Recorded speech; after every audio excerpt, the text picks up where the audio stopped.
जय हिंद दोस्तों, आप सभी लोगों का बहुत बहुत स्वागत है। तो उम्मीद है कि आप सभी लोग अब अच्छे से लगे होंगे एग्ज़ाम के लिए।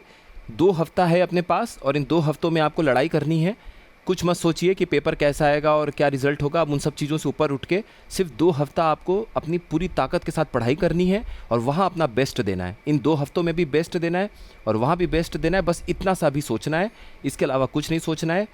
जो वीडियो के माध्यम से आप लोगों के लिए हो पाएगा इन 2 हफ्तों में, यहाँ से आप सभी लोगों के लिए कुछ ना कुछ सपोर्ट मिलता रहेगा वीडियोस के माध्यम से। आप लोग बस वीडियो देखिए, आराम से पीडीएफ डाउनलोड कर लीजिए और जो आपको लगता है कि यहाँ से आपका कंप्लीट हो जा रहा है उसमें आपको टाइम देने की ज़रूरत नहीं है। अलग से फिर बाकी अगर आप किसी सब्जेक्ट को टाइम देना चाहते हैं वहाँ टाइम दीजिएगा। PYQs ही हैं और उन पे आधारित ये क्वेश्चंस हैं जो हम लोग देखेंगे, लेकिन ये ऐसे इंपॉर्टेंट क्वेश्चंस हैं जो हमसे मिस हो जाता है और एग्ज़ाम में आने का बहुत ज़्यादा चांस होता है। चलिए हम लोग स्टार्ट करते हैं बिना टाइम गंवाएं। फर्स्ट हाइड्रो इलेक्ट्रिक प्लांट अपने देश में कहाँ स्थापित हुआ था, ये आपको बताना है। देखिए कई जगह पर शिव समुद्रम वगैरह भी आप देखेंगे, बट ये आंसर नहीं है। भारत में पहला जल विद्युत संयंत्र कहाँ स्थापित किया गया था, तो ये स्थापित किया गया था दार्जिलिंग में। इसको ध्यान रखिएगा। और ये 1897 में इसकी स्थापना की गई थी यहाँ पर। अब आपके लिए क्वेश्चन है और प्लीज़ उसका कमेंट सेक्शन में आप लोग जवाब देने की कोशिश करिएगा, इससे आपका नॉलेज बढ़ेगा। इसलिए मैं आपसे क्वेश्चन पूछता रहता हूँ। 1897 में मॉडर्न हिस्ट्री में, आधुनिक इतिहास में क्या आपको कुछ याद आ रहा है? कुछ महत्वपूर्ण घटनाएं हुई थी? 2 भाइयों ने किसी को मारा था पुणे में, या क्या हुआ था? एक बार आप ज़रूर सर्च करिएगा और 3-4 लाइन जो आपको इंपॉर्टेंट लगता है कमेंट सेक्शन में ज़रूर लिखिएगा। तो एक दूसरे से भी सीखने का काफ़ी मौका मिलेगा। आप लोग ज़रूर लिखिएगा इसे। तो देखिए पहला जो हाइड्रो इलेक्ट्रिक प्लांट है अपने देश का, वो सिड्रापोंग एक जगह है दार्जिलिंग में, वहाँ पर इसकी स्थापना की गई थी 1897 में। अब आपको बताना है कि कौन सा इनमें से सही सुमेलित नहीं है। एक तरफ देश का नाम दिया हुआ है, दूसरी तरफ कुछ मिनरल्स हैं, खनिज हैं, और ये एग्ज़ाम में कई बार पूछा जाता है। देखिए बोलीविया, ब्राज़ील, मेक्सिको और पेरू, ये चारों दक्षिण अमेरिका के देश हैं। अब मेक्सिको हटा दीजिए, मेक्सिको तो नॉर्थ अमेरिका में आएगा। तो पेरू, ब्राज़ील और बोलीविया तीनों दक्षिण अमेरिकी देश हैं। अब यहाँ देखिए बोलीविया फेमस है टीन के लिए, तो ये बिल्कुल ठीक है। ब्राज़ील फेमस है आयरन ओर के लिए, ये भी ठीक है। और याद रखिएगा ब्राज़ील में एक है कैराजास माइन। आज जाइएगा और सर्च करिएगा काराजास माइन, CARAJAS। और इसी तरीके से हिंदी में भी देख लीजिएगा, काराजास माइन देखिएगा। ये ब्राज़ील में स्थित है। ये दुनिया का सबसे बड़ा आयरन ओर माइन है, ठीक है। लॉ अयस्क का सबसे बड़ा खदान है ये, इसको ज़रूर देखिएगा नेट पे जाके। मेक्सिको फेमस है सिल्वर के लिए, ये भी बिल्कुल ठीक है। पेरू फेमस है गोल्ड के लिए, ये गलत है। पेरू जो है वो फेमस है नाइट्रेट के लिए, नाइट्रेट के लिए। और जब आप लोग दक्षिण अमेरिका का तो चलिए वैसे भी हम लोग कवर करेंगे चीज़ों को, लेकिन एक मान लीजिए रफ मैप है, तो ये एंडीज की पहाड़ी है, एंडीज माउंटेन है, और यहाँ पर आपका कहीं आता है इक्वाडोर के नीचे इधर पेरू, पेरू के नीचे आता है चिली। इसीलिए जो ये ऐसे ओशियन करेंट है, गर्म सागर ये जो हम लोग महासागर धाराएं पढ़ते हैं, तो ये पेरू चिली करेंट भी इस तरह से आपको देखने को मिलता है यहाँ पर पेरू और चिली के पास में। इसी के पेरू के नीचे चिली के पास में आप देखेंगे तो अटाकामा रेगिस्तान है, जो कि नाइट्रेट के लिए फिर से फेमस है। तो ये सब चीज़ें हम लोग देखेंगे दक्षिण अमेरिका के मैप में, फिर भी आप लोग एक बार रिवाइज कर लीजिएगा। विच of the following countries lies south of the Arctic circle, यानी निम्नलिखित में से कौन सा देश आर्टिक वृत्त के दक्षिण में स्थित है। एक आर्टिक सर्कल होता है, आपको बताना है कि ये आर्टिक सर्कल जो कि 66.5 डिग्री नॉर्थ में ये सर्कल पास होता है, आपको बताना है कि कौन सा देश इससे अछूता है, इससे बाहर है। तो देखिए फिनलैंड, नॉर्वे, स्वीडन ये सब टच करते हैं, रशिया, अलास्का, US का पार्ट, और ग्रीनलैंड जो कि डेनमार्क का हिस्सा है वो भी इसके अंतर्गत आता है। सिर्फ आइसलैंड जो है वो इससे बाहर है। और मैप में अभी आप देखेंगे तो आपको ज़्यादा अच्छे से क्लियर होगा। ये देखिए, अब यहाँ से बड़े आराम से देखिए, ये आर्टिक सर्कल है, ये रशिया का हिस्सा है, ये अलास्का जो कि US का हिस्सा इसमें आता है, उसके बगल में कनाडा आता है, उसके बगल में ये डेनमार्क का ही हिस्सा है। ग्रीनलैंड जो देश आप पढ़ते हैं वो डेनमार्क का ही हिस्सा है। लेकिन देखिए आइसलैंड इससे जरा सा रह गया, तो आइसलैंड जो है इस आर्टिक सर्कल से बाहर है। और नॉर्वे, स्वीडन, फिनलैंड आपको पता है। अब आपके सामने एक दूसरा क्वेश्चन आज का, स्वीडन और फिनलैंड के बीच में आपको एक खाड़ी दिखेगी, इसका नाम क्या है? आपको ये नेट पे सर्च करना है और मैप में देखना है और आपको बताना है। तो एक तो 1897 का मॉडर्न हिस्ट्री का क्वेश्चन, और दूसरा आपको ये बताना है कि इसका नाम क्या है। स्वीडन और फिनलैंड के बीच में ये पड़ता है एक खाड़ी, उसका नाम क्या है? क्या ये गल्फ ऑफ फिनलैंड है, गल्फ ऑफ बोथनिया है, या क्या है? आप लोग ज़रूर बताइएगा। 1818 में अपने भारत का पहला कॉटन टेक्सटाइल मिल कहाँ स्थापित हुआ था? 1818 में पहली सूती कपड़ा मिल कहाँ स्थापित की गई थी, ये आपको बताना है। तो ये स्थापित किया गया था फोर्ट ग्लास्टर, जो कि कलकत्ता के पास में पश्चिम बंगाल में, वहाँ पर इसे स्थापित किया गया था। अब फर्स्ट पे तो क्वेश्चन पूछ चुका है, सेकंड भी देख लेते हैं। दूसरा जो कॉटन मिल है, तो कपास की मिल है, इसकी स्थापना 1854 में 1854 में केजीएन डाबेर के द्वारा की गई थी और इसका नाम क्या था? Bombay spinning and weaving company, ये इसका नाम था। और कहा जाता है कि इस मिल की स्थापना के बाद से भारत में आधुनिक कपास उद्योग की सही तरीके से नींव रखा गया था, क्योंकि फिर एक के बाद एक बहुत सारी industries I. Who was the last king of Sikh kingdom? Sikh साम्राज्य का अंतिम राजा कौन थे? तो ये थे महाराज दलीप सिंह जी। दलीप सिंह जी थे। देखिए, महाराजा दलीप सिंह जी जो हैं वो महाराजा रणजीत सिंह जी के सबसे छोटे बेटे थे, पहली बात। दूसरी बात, दलीप सिंह जी को 1843 में 5 साल की उम्र में पंजाब का महाराज घोषित किया गया था, तो ये बात ध्यान रखिएगा। Who amongst the following was the last person converted bye Buddha? निम्नलिखित में से कौन महात्मा बुद्ध द्वारा परिवर्तित अंतिम व्यक्ति थे? तो महात्मा बुद्ध के द्वारा अंतिम व्यक्ति कौन थे जिनको बौद्ध धर्म में परिवर्तित किया गया था? तो वो थी सुभद्दा। याद रखिएगा, ये कौन थे? सुभद्दा। और ये कुशीनगर में महात्मा बुद्ध से ये मिली थी। सुभद्दा जो है वो सुभद्दा बुद्ध के सबसे अंतिम धर्मांतरित और शिष्य बने। सुभद्दा के बाद एक बार याद रखिएगा कि ठीक 45 साल पहले जैसे कोंडना थे जो कि बनारस के डियर पार्क, जिसे हम बोलते हैं सारनाथ का जो पार्क है, डियर पार्क, हिरण पार्क, वहाँ पर ये महात्मा बुद्ध के द्वारा पहले उनके शिष्य बने थे और धर्मांतरित हुए थे बौद्ध धर्म में। तो कोंडना जो है वो पहले हैं, सुभद्दा जो है वो लास्ट है। इंपॉर्टेंट क्वेश्चन है, ध्यान रखिएगा। सबसे पहला टी कंपनी आसाम में कब स्थापित हुआ था, ये आपको बताना है। तो ये 1837 में स्थापित हुआ था। और देखिए, पहला जो इंग्लिश टी गार्डन है वो अपर आसाम के छबुआ में स्थापित हुआ था। कब? 1837 में। और 1840 था जब आसाम टी कंपनी ने कमर्शियल प्रोडक्शन शुरू किया था टी का। तो चाय बनाने का व्यावसायिक काम इन्होंने शुरू कर दिया था 1840 में इस कंपनी ने। ध्यान रखिएगा, 1837 में स्थापना हुई और 1840 में यानी 3 साल के बाद चाय बनाना इन्होंने शुरू कर दिया बेचने के लिए। Which among the following is the smallest gland present in the human body? निम्नलिखित में से मानव शरीर में सबसे छोटी ग्रंथि कौन सी है?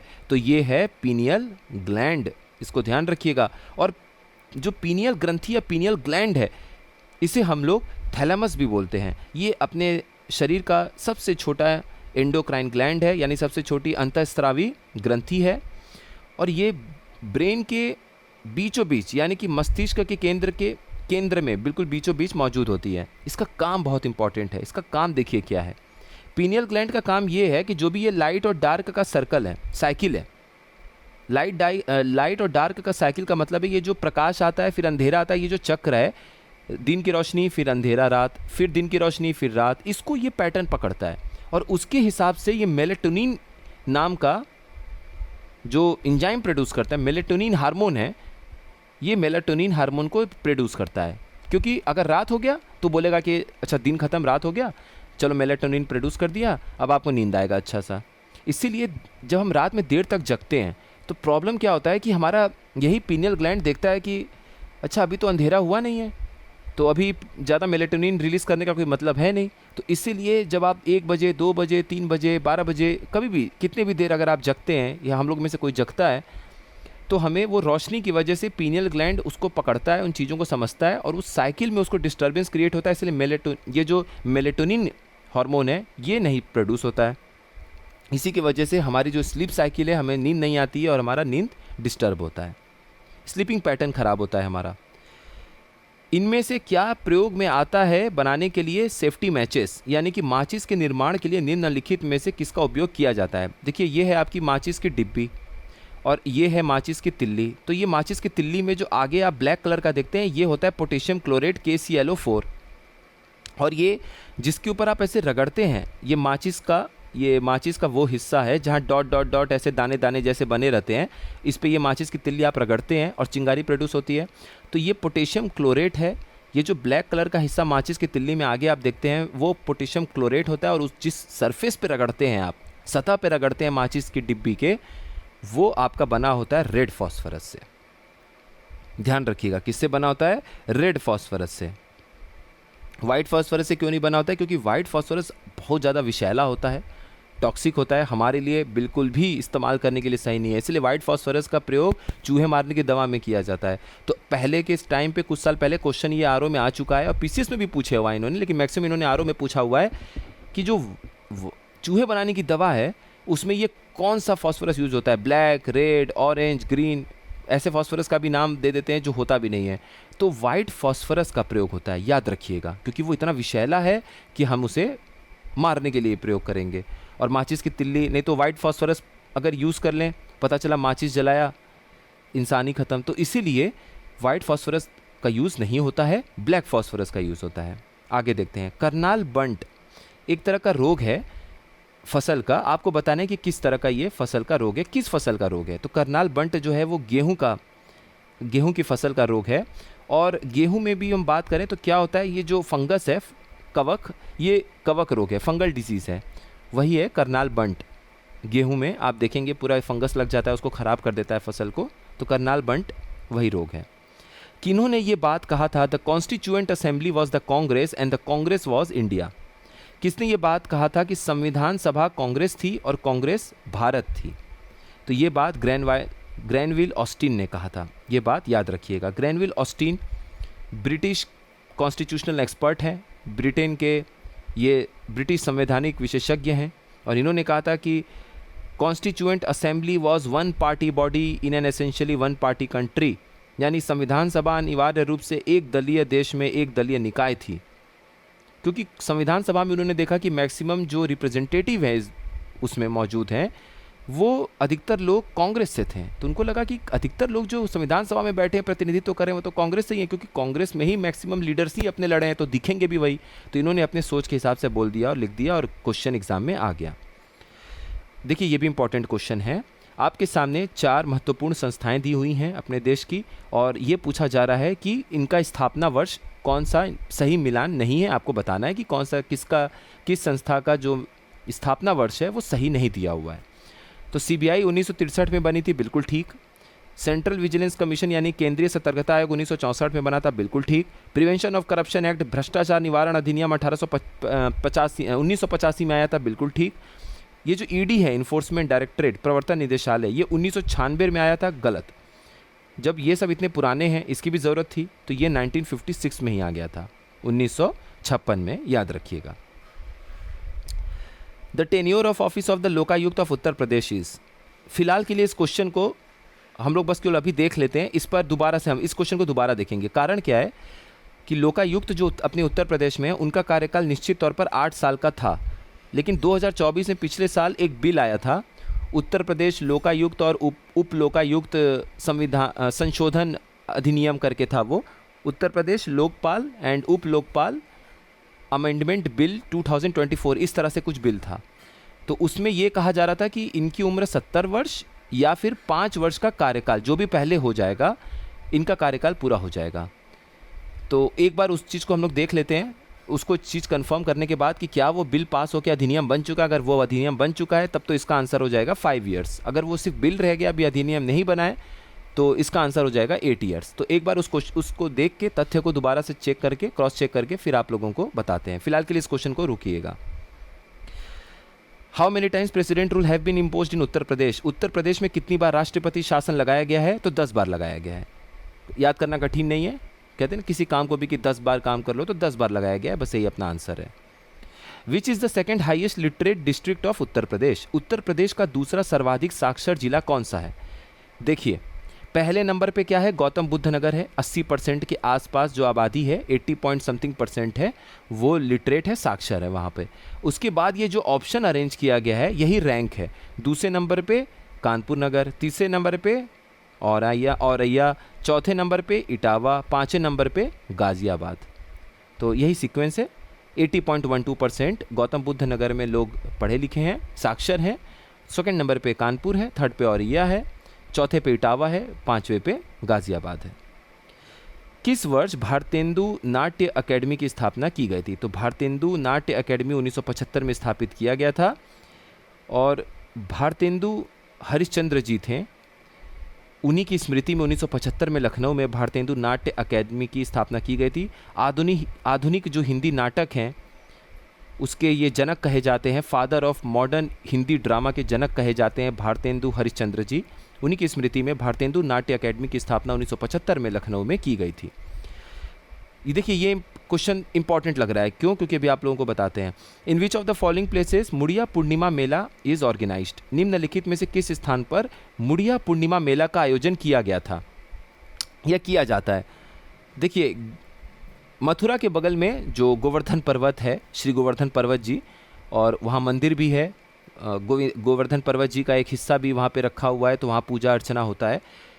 गुरु पूर्णिमा के दिन संपन्न हो जाता है ये, और एक हफ्ते पहले शुरू होता है ये हर साल का पर्व। और गोवर्धन जो है, ये गोवर्धन जी जहाँ पर है स्थापित है, वहीं पर ये मनाया जाता है हर साल। तो मुड़िया पूर्णिमा मेला अभी आपका 4 जुलाई से शुरू हुआ था, और 10 जुलाई को वो था, गुरु पूर्णिमा था, तो 10 जुलाई को ये कंप्लीट हो गया था। तो 4 जुलाई से लेके 10 जुलाई तक ये अभी हाल फिलहाल में चला है। तो हो सकता है कि एग्ज़ाम के आसपास का ये मेला है, बहुत महत्वपूर्ण मेला है। और वैसे भी मथुरा कॉरिडोर और ये वृंदावन कॉरिडोर इन सब के लिए न्यूज़ में भी रहता है, तो हो सकता है कि ये क्वेश्चन एग्ज़ाम में आ जाए। यहाँ से ये कुछ ना कुछ आपको फैक्ट मदद ही कर जाएगा। तो मुड़िया पूर्णिमा मेला हर वर्ष आषाढ़ पूर्णिमा को मथुरा जिले के गोवर्धन में लगता है। विच of the following is the latest and 14th Maharatna company of India? देखिए, अपने देश में 14 महारत्ना कंपनी हो गए हैं, और ये लेटेस्ट वाला जो बना ये हिंदुस्तान एरोनॉटिक्स लिमिटेड है। पहले ये नवरत्न था, अब ये हिंदुस्तान एरोनॉटिक्स लिमिटेड जो है वो महारत्ना बन चुका है। 14वां महारत्ना कंपनी यही है। और देखिए, लेटेस्ट है क्योंकि 12 अक्टूबर 2024 है, तो जब अक्टूबर का करंट अफेयर हम लोग पढ़ेंगे या वहाँ पे आप पढ़े होंगे तो देखे होंगे कि इसके बारे में जिक्र आया है, तो ये इंपॉर्टेंट है, इसको ध्यान रखिएगा। कौन से वर्ष नेशनल इन्वायरमेंटल ट्रिब्यूनल एक्ट बना था? राष्ट्रीय पर्यावरण न्यायाधिकरण अधिनियम का गठन किस वर्ष किया गया था? देखिए, जल्दबाजी में ये क्वेश्चन गलत हो जाएगा, सन 2010 मार देंगे आप लोग देख के, लेकिन यहाँ ध्यान दीजिए, एनजीटी नहीं है, नेशनल ग्रीन ट्रिब्यूनल या राष्ट्रीय हरित जो ट्रिब्यूनल है, राष्ट्रीय हरित न्यायाधिकरण है, ये नहीं है। यहाँ पर पूछा है कि नेशनल इन्वायरमेंटल ट्रिब्यूनल एक्ट कौन सा है, तब इसका आंसर क्या होगा? तब इसका आंसर हो जाएगा 1995। और अगर क्वेश्चन आएगा राष्ट्रीय हरित अधिकरण, नेशनल ग्रीन ट्रिब्यूनल, तब इसका आंसर हो जाएगा 2010। ध्यान दीजिएगा क्वेश्चन पे। और ये आखिरी सवाल, ये 4 अलग अलग वर्ष रख दिए गए हैं, और जो इंडिया का सेक्स रेशियो है, भारत का लिंगानुपात, वो दिया हुआ है। आपको बताना है कि कौन सा गलत है। देखिए, जो आता है पहले उस पर फोकस करिए। मान लीजिए क्वेश्चन आ गया, तो 2011 आपको पता है कि 943 था। अपने देश का जो सेक्स रेशियो था, लिंगानुपात था, वो 943 था। जो चाइल्ड सेक्स रेशियो था, शिशु लिंगानुपात, वो 919 था। तो अगर आपको ये 3 फैक्ट नहीं भी पता है, कोई बात नहीं, ज़रूरी नहीं है कि एग्ज़ाम में जितने फैक्ट आएंगे आपको सब पता हो। किसी को नहीं पता होता है, सिलेक्शन जिनका हो भी जाता है तो भी उनको पूरा पेपर नहीं आता है, क्योंकि इतनी उम्मीद नहीं रखी जाती है कि आप सब कुछ जान जाएं इतनी यंग एज में। तो इसीलिए जो आपको आता है पहले वहाँ से स्टार्ट करिए। जो आता है वहाँ पे फंस रहे हैं, फिर एक कदम आगे बढ़ के देखिए कि क्या ऑप्शन को भी हटाने से आपका काम बन रहा है। फिर भी नहीं बन रहा है, तब आप आगे का नॉलेज यूज़ करिए। अगर कुछ भी नहीं समझ में आ रहा है तो आप देखिए कि आपको रिस्क लेना है कि नहीं। ऑलरेडी अगर आपने रिस्क ले रखा है, पेपर ठीक ठाक कर रखा है, तो क्वेश्चन को छोड़ देना है। इस तरीके से अप्रोच से आगे बढ़ना है। पेपर पे हम लोग बाद में भी बात करेंगे। फिलहाल के लिए ये 20 इंपॉर्टेंट क्वेश्चंस हैं। पीडीएफ आप लोगों को मिल जाएगा हर पीडीएफ की तरह, डाउनलोड कर लीजिएगा जीएस एंड करंट वॉरियर के टेलीग्राम ग्रुप से। इसी तरह के और इंपॉर्टेंट क्वेश्चंस अगर आप लोगों को ठीक लगे हैं तो इस पे हम लोग और क्वेश्चंस देखेंगे। इस तरह से मिक्स्ड क्वेश्चन से क्या होता है कि बोरिंग भी नहीं लगता है, आपको ये लगता है कि अलग अलग क्षेत्र की सारी चीज़ों को आप सीख रहे हैं।